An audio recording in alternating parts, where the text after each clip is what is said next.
Então tá, senhores, senhoras, boa tarde. Vamos começar então, continuar a nossa aula, disciplina de elaboração de projetos, abordando a questão hoje da gestão de águas. Como a gente havia falado na aula passada,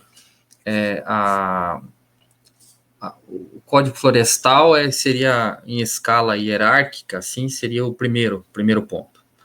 Então, uma vez que seu projeto está delimitado e definido de acordo com o Código Florestal, ele na subsequência vai entrar a gestão de recursos hídricos, que seria um complemento desse aspecto, principalmente porque vocês vão observar que nós vamos trabalhar a questão de bacias hidrográficas, com o conceito de bacias hidrográficas. Eu sei que a maioria já fez hidrologia e manejo de bacias hidrográficas, com certeza vocês também viram a questão do CONAMA na disciplina de qualidade de água, mas vocês vão ver agora como que funciona o princípio e a lógica do processo de você montar um projeto, que é a disciplina de elaboração de projetos, mas pensando no tocante a lei no tocante à água. Beleza? Posteriormente, é evidente que a gente vai ter as leis que competem no tocante ao projetos e afins. Então, a gestão de águas é realizada da seguinte forma: ela foi primeiro normatizada com o Código das Águas, que era o decreto de lei de 10 de julho de 34, e posteriormente, vigente até hoje, a lei 9.433/2007, que instituiu, então, a Política Nacional de Recursos Hídricos. Com essa Política Nacional de Recursos Hídricos foi criado, então, o Sistema Nacional de Gerenciamento de Recursos Hídricos, que é o que prevalece até hoje. É claro que algumas vocês vão ver que em determinados momentos, assim, a situação mudou, mais no tocante a gerenciamento, mais no tocante a estados, mas a lógica do processo permanece até hoje e é sendo executada até hoje. Positivo? Então, quais foram os princípios básicos, então, da gestão de águas, então, e da Política Nacional de Recursos Hídricos? Ela entrou e instituiu, primeiro situação, a Bacia Hidrográfica Comunidade de Planejamento, no aspecto hídrico. Antes da lei, a unidade de planejamento era a própria delimitação do município, que é totalmente equivocado. É notório saber que qualquer influência que você tem em corpo hídrico ou na bacia hidrográfica, a montante vai ter reflexo imediato a jusante. Ou seja, tudo que você fizer para cima de você, na tua propriedade ou na delimitação do teu projeto, ele vai ter algum reflexo, por menor que seja, para baixo, e em alguns casos a montante também.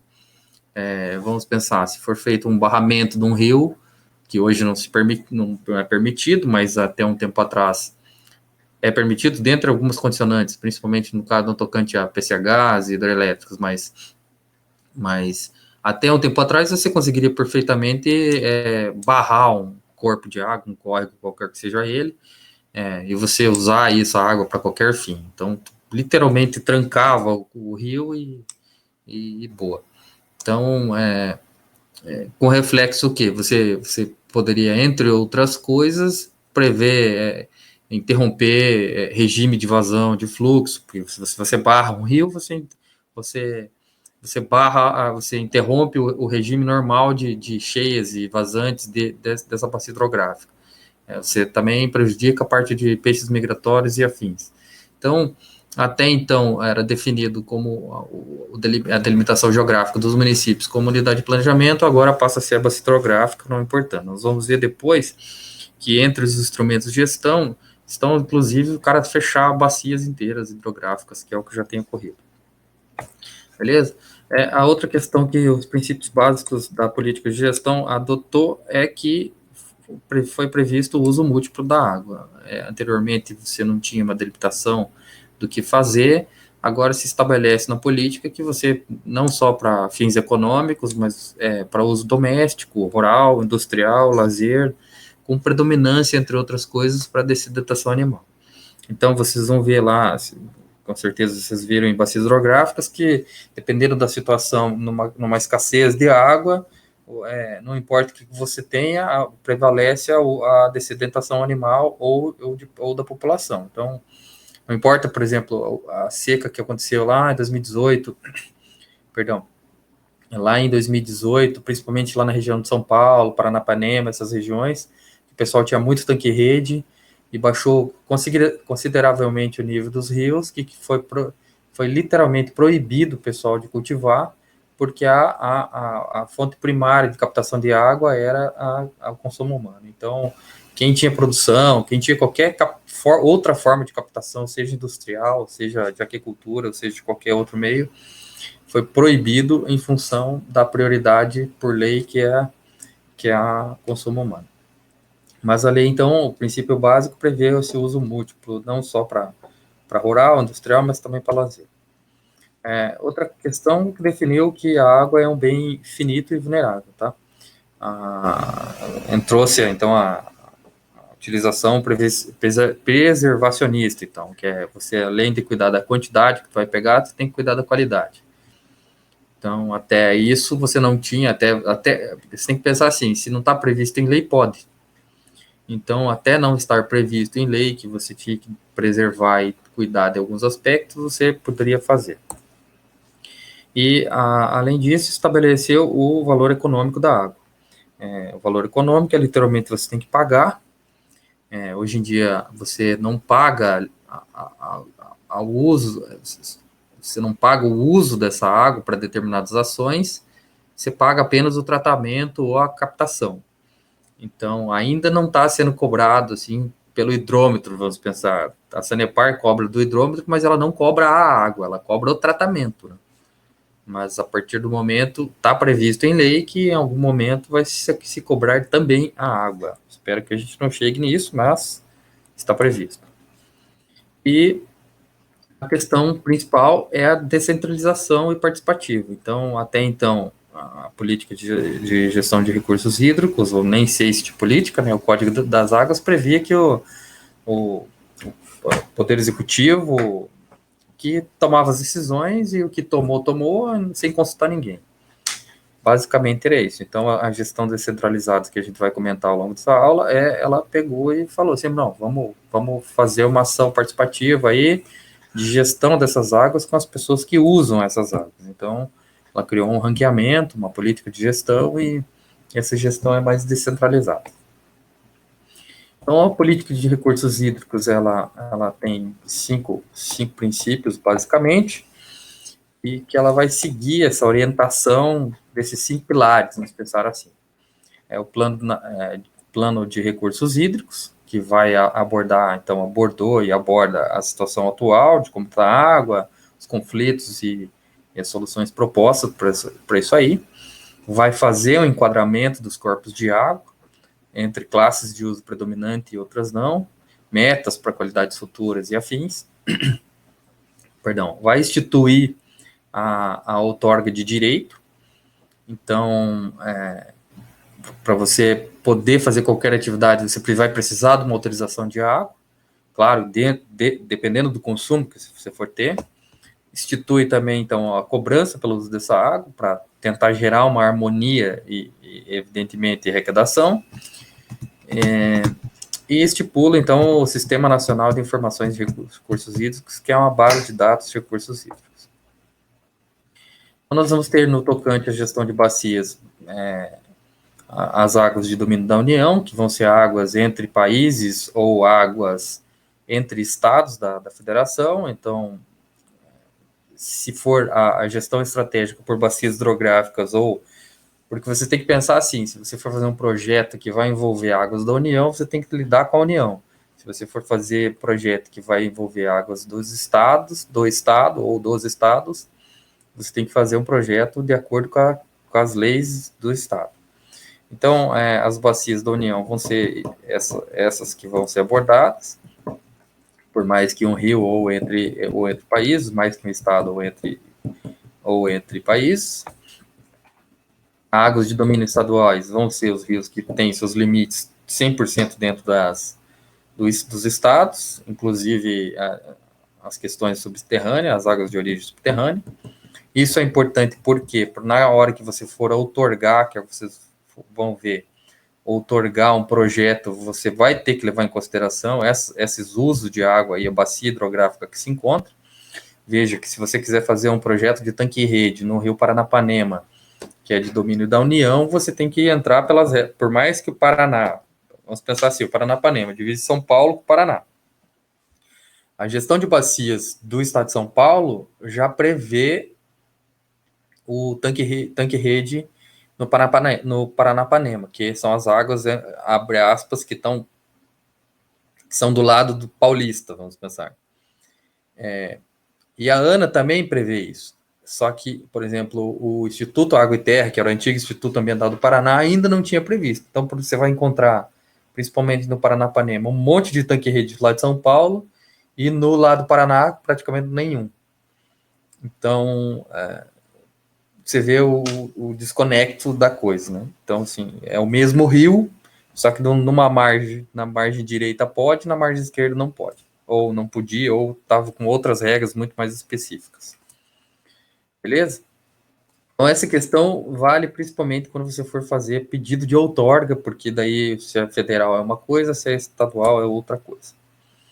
A política, então, estipulou o conceito de a bacia hidrográfica comunidade para planejamento, então institui-se o conceito da geografia e não do direito, então a delimitação no âmbito de acordo com o comitê, então os comitês de bacias hidrográficas vão avaliar, então a conformidade, geralmente eles fazem essa avaliação da bacia hidrográfica de acordo com o relevo. Nós vamos ter 3 tipos de avaliação de bacias hidrográficas, por águas subterrâneas, pela geologia e pela topografia. Então, mas a delimitação mais usual que é adotada é pela própria topografia.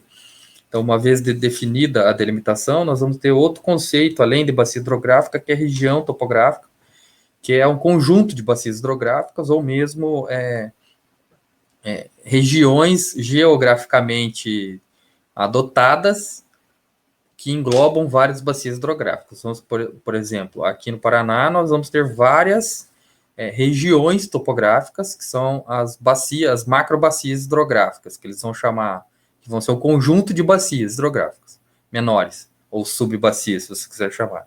Por exemplo, nós vamos ter a bacia do Paraná 3, que envolve a bacia do Rio, parte da bacia do Rio Paraná, que vai pegar os rios que vão desaguar no Rio Paraná, mas não são uma fatia de todo o escopo da bacia hidrográfica do Rio Paraná. A bacia do Piquiri, vai ter a Paraná 3, Paraná 2, Paraná 1, então são regiões que são delimitadas a nível territorial, que dentro desse território englobam várias bacias ou subbacias hidrográficas de outras questões. Então, na unidade de planejamento, quando o comitê gestor, que a gente já vai chegar lá, for definir os critérios para outorgar direito de água ou utilização de água, vocês vão ver que algumas regiões, os comitês são delimitados entre esses comitês de bacias hidrográficas, que necessariamente não são uma única bacia hidrográfica. Veja a Paraná 2 e a Paraná 3. Paraná 2 quer dizer que faz parte da bacia do Paraná, mas é um conglomerado de subbacias hidrográficas delimitadas pelos limites urbanos, que é definida a comunidade de planejamento. A bacia do Paraná 3 é a mesma situação, é um conglomerado de bacias hidrográficas. Se não me engano, a Paraná 3 começa em Foz e acaba até em Guaíra, pegando um pedaço de terra roxa. A bacia do Piquiri já não pega Guaíra, e pega uma fatia de terra roxa, mas não toda ela, e vai pegar Iporã, Francisco Alves e assim por diante. E assim vai. Então, os fundamentos, então, segundo, a gente vai só passar rapidamente alguns capítulos da Política Nacional de Recursos Hídricos, que a gente já comentou. Ela define, então, o artigo 1º, ela já define a água como bem público, limitado, de valor econômico. Em situações de escassez, o uso prioritário dos recursos hídricos é para consumo humano. E segundo passo, dessedação animal. A gestão dos recursos hídricos, então, vai ser de acordo com o uso múltiplo, pensando no uso múltiplo, não é só para bem econômico, então ela vai levar todos os critérios. Você veja, nessa situação de uso múltiplo, é que você consegue, por exemplo, liberar uma praia. Se pensar aqui, não sei se vocês já foram, ou as pessoas aqui da região, o reservatório de Itaipu tem várias praias. O reservatório de Itaipu é formado pelo barramento do Rio Paraná, que foi formado para fazer Itaipu. Então, nesse reservatório, teoricamente, você teria que ter uma faixa de 100 metros, que a gente viu no Código Florestal, de mato ciliar. O que acontece? Tem situações que você não tem mata nenhuma, principalmente no tocante às praias. Mas como é que você consegue legalizar isso, ou o município consegue legalizar, sem que tenha que colocar essa mata ciliar? Você pode alegar dentro da gestão de recursos hídricos que é para uso múltiplo dessa água. Então, a pessoa, além de poder pescar, além de poder fazer, por exemplo, uma captação de água, ele pode alegar que ele não vai pôr mata ciliar ou não vai fazer determinadas coisas porque ele está fazendo, era para o bem geral da população. Então, ele consegue tirar, literalmente, uma mata ciliar. Do mesmo modo, por exemplo, um lago artificial, o pessoal lago aqui de Palotina, que teoricamente foi suprimido uma fatia considerável de mato ciliar e principalmente no lago lá debaixo, o segundo que foi montado, foi tirado toda a mata ciliar, tinha árvore lá, foi tirado toda a mata ciliar, foi barrado literalmente o rio, mas pelo bem geral da nação, vamos pensar assim. Então, da população. Então, foi definido por isso. Você consegue fazer esse tipo de coisa. Então, a bacia e a gestão descentralizada. O artigo 19 vai estipular a cobrança, então reconhece como valor econômico, a água tem que pagar, mas claro que na política está a questão da racionalização. Partindo do pressuposto que você tem que gastar para conseguir, você vai, teoricamente, fazer um uso mais racional, teoricamente. Fixa, então, vai fixar os valores cobrados para o uso de recursos hídricos.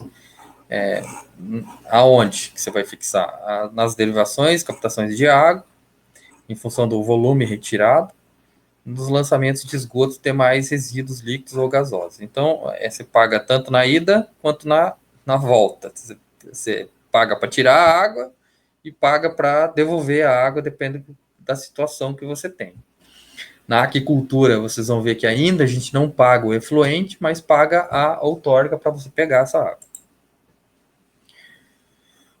A descentralização, então, a lei ela vai avaliar a questão da centralização definida pelo Comitê de Bacias Hidrográficas, que vai ser esse Comitê de Bacia Hidrográfica para fazer gestão dessas bacias ou das regiões hidrográficas, que vão englobar várias bacias hidrográficas, que eu comentei agora do Paraná 2, Paraná 3, e vai ser o deliberativo, ele que vai deliberar o quanto que vai ser o valor que vai ser cobrado, se aumenta a taxa de outorga, se tem que pagar lançamento de resíduos defluentes, se não tem, quais categorias que pagam, quais que não pagam. Então, ele que vai estipular o plano de recursos hídricos da bacia hidrográfica, ele que vai estipular, vai indicar as prioridades de outorga e os critérios, ele que vai delimitar os enquadramentos dessas bacias hidrográficas, o que pode, o que não pode fazer. Você veja, tem uma bacia de captação em Toledo que não pode ter mais suinicultura. Há uns anos atrás, eu até tive a oportunidade de participar disso aí, você tinha a bacia do Rio Toledo, que era a captação de água do município de Toledo pela bacia do Rio Toledo. O que acontece? Você tinha muitas suinoculturas, principalmente porque Toledo era berço de uma sede industrial da Sadia, então, há uns anos atrás, a suinocultura na região lá estava altíssima.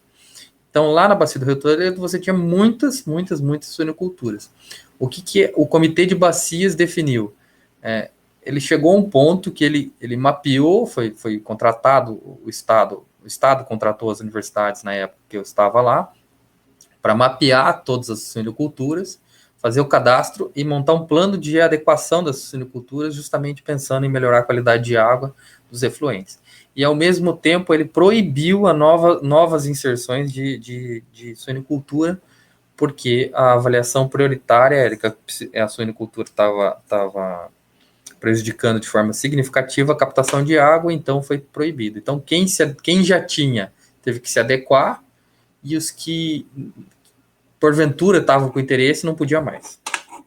Então, ela que define o que pode e o que não pode, define o enquadramento, delibera os critérios de valor de cobrança e ainda aprova a aplicação dos recursos dessa cobrança, para quem que vai, para onde que vai esse dinheiro arrecadado, e ainda delibera os usos com pouca expressão. Por exemplo, o que pode ser utilizado sem que tenha que pagar a outorga. A gestão participativa, então, até a edição das políticas, era, como eu informei anteriormente, era só detentor do poder público. Então, era só a União, os estados, o Distrito Federal que ia fixar as normas, então ela que ia trabalhar essa questão executiva de obras, ela que falava o que pode, o que não pode, estipulava as regras.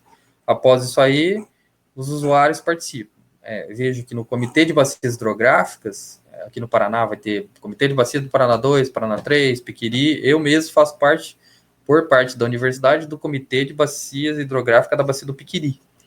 Então, quando o Comitê de Gestão da Bacia Hidrográfica do Piquiri vai se reunir, chamam-se as entidades, daí vai ter participantes dos municípios, vai ter participantes das universidades, vão ter participantes ou membros da sociedade civil organizada e lógico, do poder público. Então, lá que vão ser delimitadas as características, o que pode e o que não pode ser feito na bacia. Positivo? Então, gestão participativa prevê-se uma lógica do processo. Então, tem o comitê, ele que vai aprovar e delimitar as diretrizes de como se usar e como se operar essa bacia hidrográfica, vai estipular um plano de ação para essa bacia, prevendo o que pode e o que não pode, qual que são a previsão futura, se algumas ações, algumas situações vão ter que ser retiradas, não vou poder mais. Hoje é um exemplo. Já vão proibir a irrigação aqui, principalmente nas bacias que englobam Palotina, Maripá, Nova Santa Rosa e afins. A gente já vai entrar nessa questão aqui, porque já está entrando em crise hídrica toda a região aqui. Aí, quando você estipula quais são as prioridades, irrigação quase que fica por último. E vai colocar, além disso, as metas de qualidade e quantidade. Aprova o valor de cobrança e uma vez estipulado, você aprova o plano de aplicação dos valores. Uma vez que você começa a arrecadar esse plano que você estipulou, você consegue dizer para quem que vai esse dinheiro ou o que vai ser usado. Beleza? Então, aqui estão as bacias hidrográficas do Paraná. Como eu falei para vocês, aqui você vai ter uma região da bacia do Paraná 2 para cima do Piquiri, a bacia do Paraná 1 para cima e a bacia do Paraná 3 que vai pegar de Foz a Guaíra. Você veja que aqui dentro tem várias bacias hidrográficas, então esse conglomerado de bacias hidrográficas foi definido por regiões de bacias, porque se você for pegar a bacia do Paraná mesmo, a bacia do Rio Paraná, ela vem de lá de cima até para cá. Então, ela vai subdividindo em algumas áreas pelo relevo, mas ela tem várias bacias hidrográficas aqui, subbacias hidrográficas aqui dentro. Então, algumas regiões são definidas, entre outras coisas, não pela bacia. Então, a gestão compartilhada, como é que funciona o arranjo institucional dos organismos? Nós vamos ter o Conselho Nacional, como é que vai ser a lógica do processo de gestão, pensando assim? Você vai ter o Conselho Nacional de Recursos Hídricos, que vai fazer as grandes decisões do setor, vai mediar conflitos, por exemplo, Paraná e São Paulo. O Paraná fala que não pode ter que rede, São Paulo fala que pode na gestão de bacias. Quem que define isso aí? Quem vai bater o martelo é o Conselho Nacional de Recursos Hídricos. Vocês vão ter os comitês de bacias hidrográficas, que vão fazer parte por bacias, daí por estados, geralmente, vão ter um comitê de bacias hidrográficas dos estados, dentro do comitê de bacias hidrográficas dos estados vão ter a bacia hidrográfica ou comitês de bacias hidrográficas menores. Pensando aqui no Paraná, nós vamos ter o Comitê de Bacia Hidrográfica do Paraná 3, Paraná 1, Comitê de Bacias do Paraná 3, do Piquiri, do Iguaçu e assim por diante. Aí nós vamos ter as agências das águas que vão ser a executora da engenharia do processo. Então, uma vez que os comitês definiram o que é para fazer, o que não é para fazer, quem executa são as agências de águas dos estados, geralmente, ou agências da federação, se for federal. Eles que vão bater o martelo, eles que vão cobrar, eles que vão multar, eles que vão fazer tudo. Então, quem que vai integrar o Sistema de Recursos de Gerenciamento? Sistema Nacional de Gerenciamento, Sistema Nacional de Gerenciamento de Recursos Hídricos, a Agência Nacional de Águas, os Conselhos de Recursos Hídricos dos Estados, os Comitês de Bacias Hidrográficas, os poderes federal, executivos, competências de recursos hídricos, as agências de água, organizações civis e de recursos hídricos, e são esses 7 que compõem, cada um, claro, com um representante, para formar esse tipo de situação. É claro que, por exemplo, você pega os representantes dos conselhos de recursos hídricos, vão ter representantes, não tem como você fazer um representante de comitê de bacias hidrográficas para todas as bacias hidrográficas no Conselho Nacional, então são representantes dos representantes de comitê de bacias hidrográficas, como se fossem delegados, vamos pensar assim.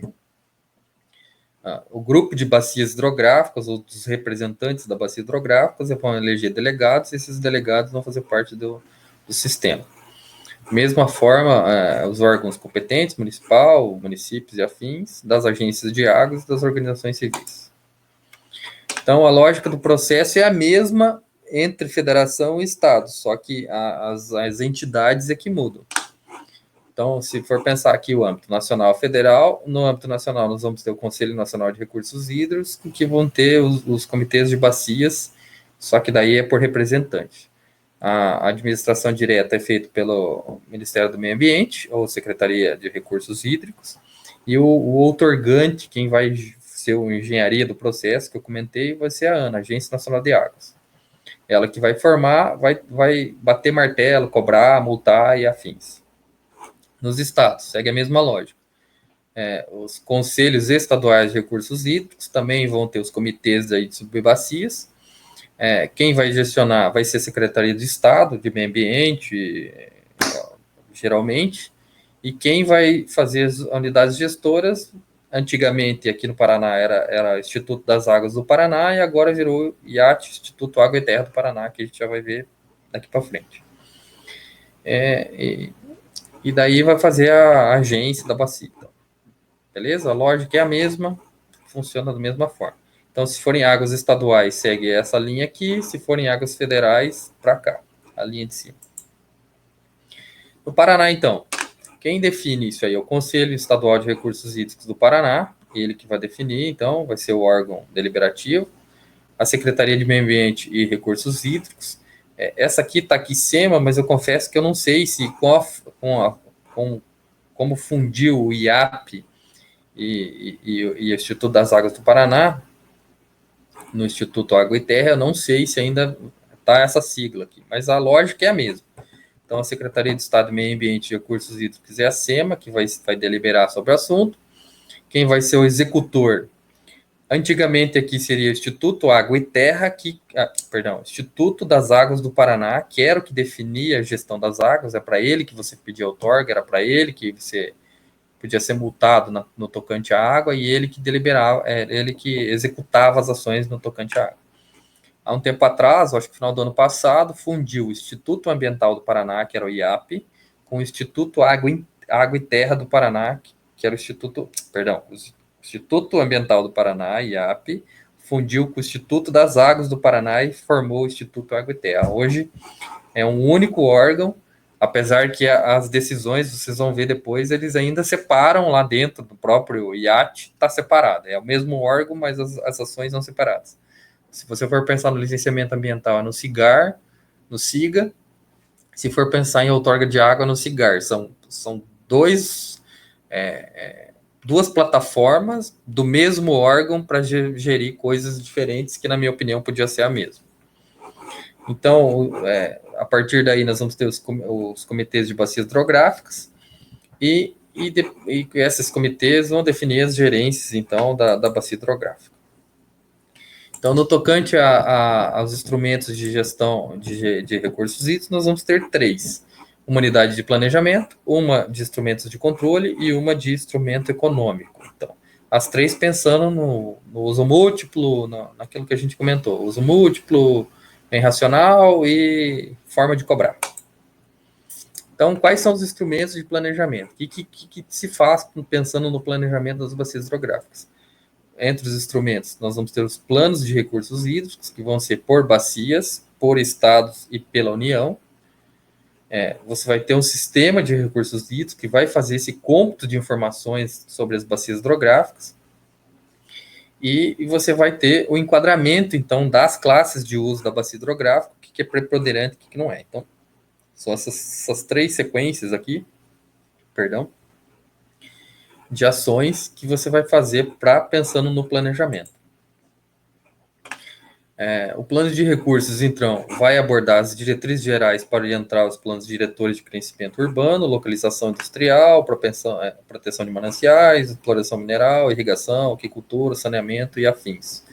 Então, no plano de recursos hídricos que vai falar assim, essa área aqui, por exemplo, o município de Palotina pode expandir para a direita, para a esquerda, porque essa bacia aqui tem menos propensão de ter risco de inundação, de ter maior infiltração, risco de poluentes, risco, enfim, em função daí de todos aqueles índices que foram avaliados, bacias hidrográficas, vocês observaram, você vai conseguir definir qual que é a melhor bacia ou melhor propensão para expandir o município. Além disso, vai estipular as metas, o índice de recuperação e conservação, ou inclusive falar para onde que vai dinheiro. A Lei 11.000, então, vai também estipular as diretrizes nacionais para os planos de saneamento, que vai falar dos lixões e afins, mas isso aqui tudo está dentro do plano de recursos hídricos. Bom, vamos lá. Então, o conteúdo do plano de recursos hídricos, vocês entenderam o que tem, que engloba esses planos quando se monta numa bacia hidrográfica. Então, nós vamos ter o seguinte, um diagnóstico, que como eu sempre falo, em projetos, antes de você querer fazer qualquer coisa, o primeiro passo é você saber o que tem na área, igual o médico, para saber se você tem uma doença, a primeira coisa, ele tem que fazer um exame para ter um diagnóstico do que você tem. Então, na questão ambiental, na questão de projetos, o primeiro passo é você saber o diagnóstico, como é que está a tua área, para daí você poder dizer o que tu vai fazer. Então, primeiro passo, diagnóstico, alternativas de crescimento demográficos, atividades produtivas e ocupação do solo, balanço dos recursos hídricos, identificação dos potenciais conflitos. Por exemplo, hoje a gente já está com um conflito entre a irrigação e a aquicultura. Por quê? Porque as duas querem água, numa situação de água que está escassa, e está aquela briga, porque o investimento de irrigação é alto e o investimento de aquicultura também é alto. Então, assim, já tem situações que o cara monta uma piscicultura e o outro cara monta na mesma bacia a montante ou a jusante uma irrigação. Aí, a hora que os dois ligam a bomba para pegar a água, falta água um para o outro e quase sai no tapa. Daí entra denúncia, envolve Instituto Água e Terra, vira saci. Já presenciei isso e já vi acontecer. E se vocês perguntarem, pessoal, principalmente que está trabalhando com a Cevale, vão identificar muitas situações desse tipo. Vai estipular metas de racionalização, medidas e programas e projetos, que pode ser prioridades para a outorga, é aqui que ele vai falar quem pode, quem não pode, para quem que vai, para quem não vai, as diretrizes de critérios de cobrança e a criação de áreas restritas para uso. Está em vermelho porque a gente já tem esse tipo de situação aqui no Paraná. Na região da Copacol foram trancadas 4 bacias hidrográficas, na região aqui do Paraná mais 3 e vão trancar mais 1. Então, na verdade, vai entrar as 4 aqui que englobam Palotina, Maripá, Assis e Nova Santa Rosa. Aqui é uma portaria, por exemplo, que tranca o rio São Camilo, que para os que são aqui de Palotina, que não São Camilo, que tranca Palotina, Maripá, Nova Santa Rosa, trancou a bacia hidrográfica inteira. Aqui estão os pontos de captação em unidades, em vazão de água, 100 metros cúbicos até 400 e poucos metros cúbicos, vazão que já são outorgadas, usos insignificantes e ainda os pedidos de outorga já que já estão solicitados, que ainda está em análise. Então, o que eles fizeram? Eles trancaram a bacia hidrográfica toda e estabeleceram o que é área crítica. A área crítica quanto à disponibilidade hídrica. Quer dizer o quê? Ninguém mais pede água aqui. Simples assim. Aqui é a mesma situação, Essa aqui é a mesma bacia, mas hoje a gente já tem essa área crítica aqui para o Rio Azul, para o Rio Pioneiro, para o São Camilo e para o Rio Santa Fé. E já tenho informação que eles vão trancar também o Rio Açu, que faz divisa com Palotina e Terra Roxa. Aí você tendo essas trancar essas bacias aqui, aí o comitê de bacias que vai avaliar. Daí, quando entra nesse estado aqui de área crítica, você tem a seguinte situação. Quem tem fica, ou vai ter que ser reavaliado para ver se diminui essas vazões que foram solicitadas. As pessoas que estão pedindo vão ser avaliadas, porque antes de fechar a lei, antes de baixar a portaria, o cara tem direito, porque ele já pediu, ele já está, abre aspas, na fila, então vão ser reavaliados essa dinâmica. Mas quem vai querer agora os novos pedidos, com certeza vai ser negados, já estão sendo negados. Essa que é a lógica do processo. O enquadramento, então, dos cursos em classes predominantes em função do CONAMA, então hoje é o CONAMA que decide, que vai fazer gestão, vai definir águas doces, salinas e salobras, ele que vai definir os padrões de lançamentos e os padrões de qualidade dos corpos receptores. Então, o instrumento de controle da Política Nacional de Recursos Hídricos é a outorga de direito, que ela vai te falar assim, olha, falando de tal, pode pegar 100 metros cúbicos de água por hora, outorgado durante 12 horas, 10 horas, 5 horas, 24 horas. Além disso, vai ter autorização ambiental, autorização de captação de água, quando o uso é insignificante. A outorga vai ter prazo determinado, ou seja, ela tem vigência, então você pede a outorga, não é para sempre, então ela vence.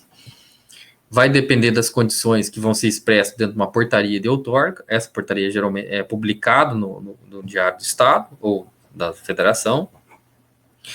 E ela vai ser em função da análise dos pedidos de outorga, vai considerar a interdependência das águas superficiais, subterrâneas e o ciclo hidrológico da bacia.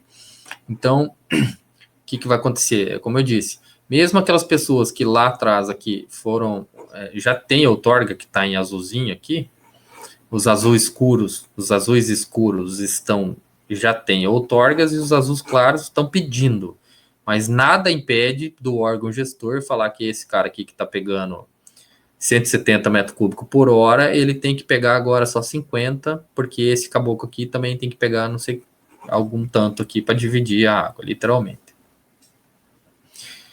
Que vão depender de outorga, então. O que você precisa de outorgar? Derivação ou captação de uma parcela de água em qualquer corpo de água, para abastecimento público ou insumo de processo produtivo. A aquicultura usa a água como insumo do processo produtivo, então depende de outorga.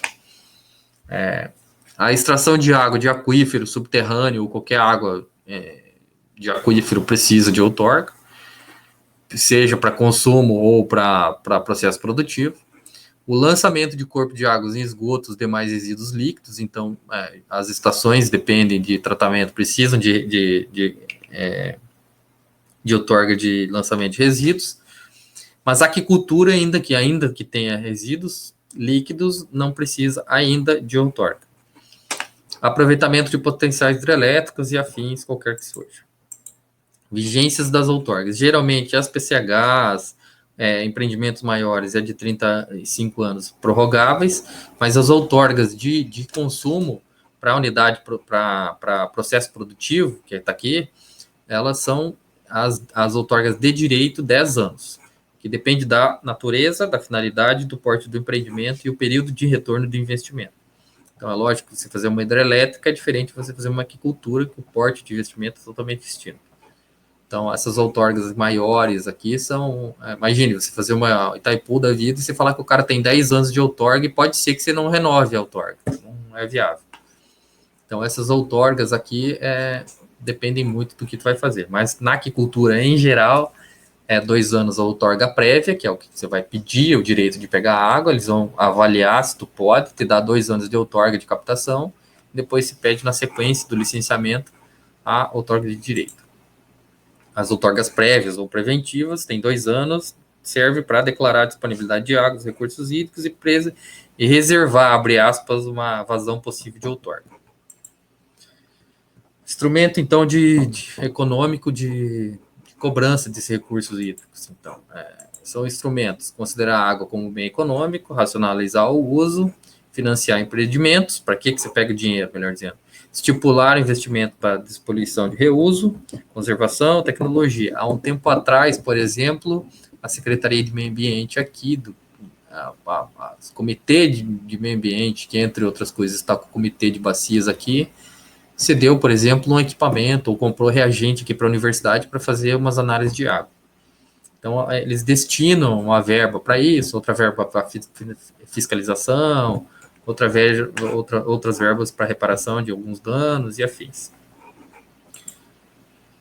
Então, essa grana aí vai para o Fundo Nacional de Recursos Hídricos, que vão fazer compensação financeira dessa, por exemplo, de royalties de energias, a disponibilidade de aplicação também em sistema de pagamento de serviços ambientais e disponibilidade de aplicação ao fundo perdido quando a atividade pode ser financiada.